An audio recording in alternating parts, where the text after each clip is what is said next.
Assalamu alaikum. Бүгінгі сабағымызда айнектер менен эшиктерди размерлерин коюу жана буларды кандай кылып наркы жака сызабыз. Мынакей. Ал жерде группировать, разгруппировать деген нерсеси бар. Мынакей мына көк болуп турган учурда бассаңыздар мына бирден гана линияны кармайт. Мынакей. Эгерде мына өчүрүп кое турган болсоңуздар, анда жалпы кармайт. Мынакей. Мынакей. Ушинтип, мына эшиктерди, айнектерди бардыгын алып алабыз. Ctrl D менен Ctrl басып туруп копия кылып алып алабыз. Мынакей. Мындай кылып айнек эшиктеринин размерлеринде иштеп чыгышыбыз керек болот проектте. Кийин бул жакта мына ошол айнектердин аттары, ошол айнектер кандай материалдан болот, алардын размерлери, канчанчы этажда, канча штуктан болот, жалпы канча штук болот жана канча метр квадрат болот. Ошолордун баардыгын иштешибиз керек болот. Ошондуктан биз азыр мунуларды бияка алдык.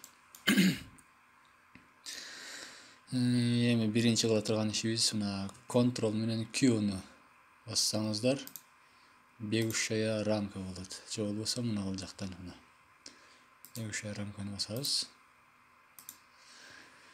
Эми мына бул разгруппировать басабыз. Мынакей көк болду. Эми бул жактан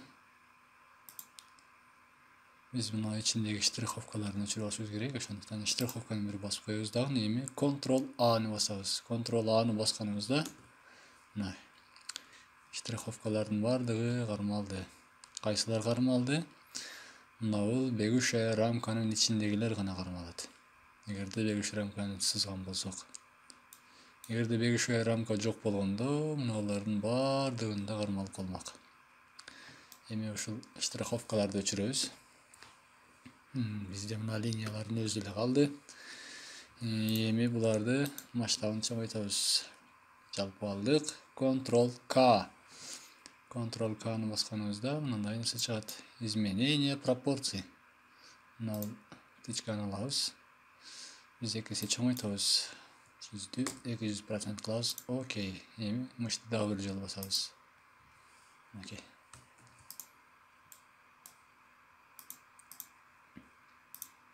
Мына эшик. Мен азыр баардыгын алып көрсөтпөйм. Ушул бир аз гана ушуларды гана мисал катары көрсөтүп атам. Негизинен баардыгын алып, ушул жерге коюп, мунулардай кылып, канча эшик, канча айнек боло турган болсо, баардыгынын размерлерин ушундай кылып көрсөтүп, мындай аттарынан бери коюп чыгышыбыз керек болот. Окна, витраж.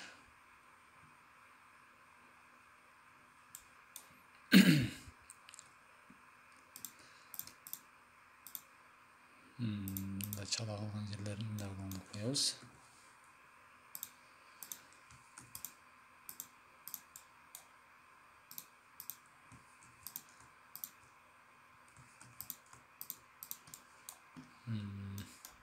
Эми размер беребиз. Мынакей, линейный размер.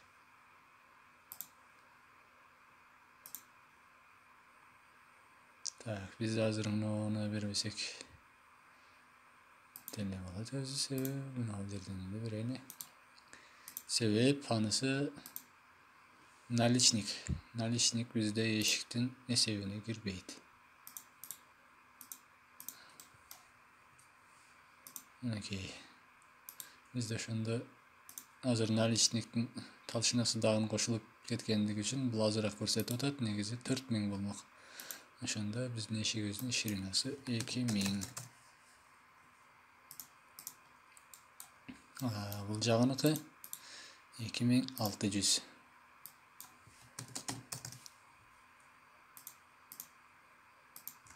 Мынакей. Эми дагы мына эшиктен баштап жерге чейинкисин алабыз. Фрамуга жана эшиктин размери. Ал жерден астынан алабыз. Мінекей. Эшигибиз 2100.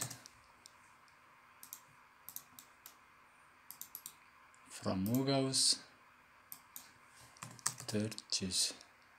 Жоқ, 600. 500 екен. 500.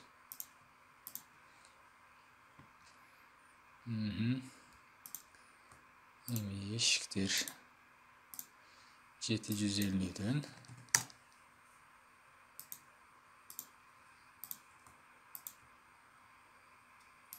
Var 250'дөн.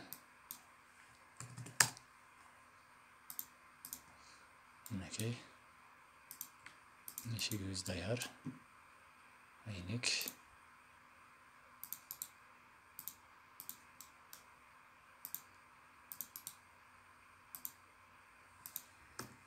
Фрамуга бар үшін кичине жатат. Негизи 2 метр. Бул жагыбыз 1 метр.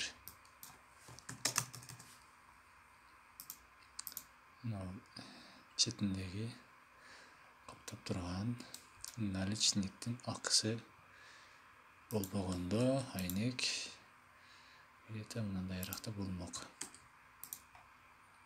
Негизи дагы ошондой, просто азыр сыртынан бул тосуп турат. Кийин арычный система дагы биздин айнек. Ширина, высота. Высота 1000. Ширина 2000. Мінекей. Бастык, правый мыш, параметры текста размера. Чыкты. 2000. Ctrl-S сохранить. Ушундай достор. Суроолорубузду комментарийге жазыңыздар. Подписаться болууну унутпаңыздар. Кийинки сабактан көрүшкүнчө.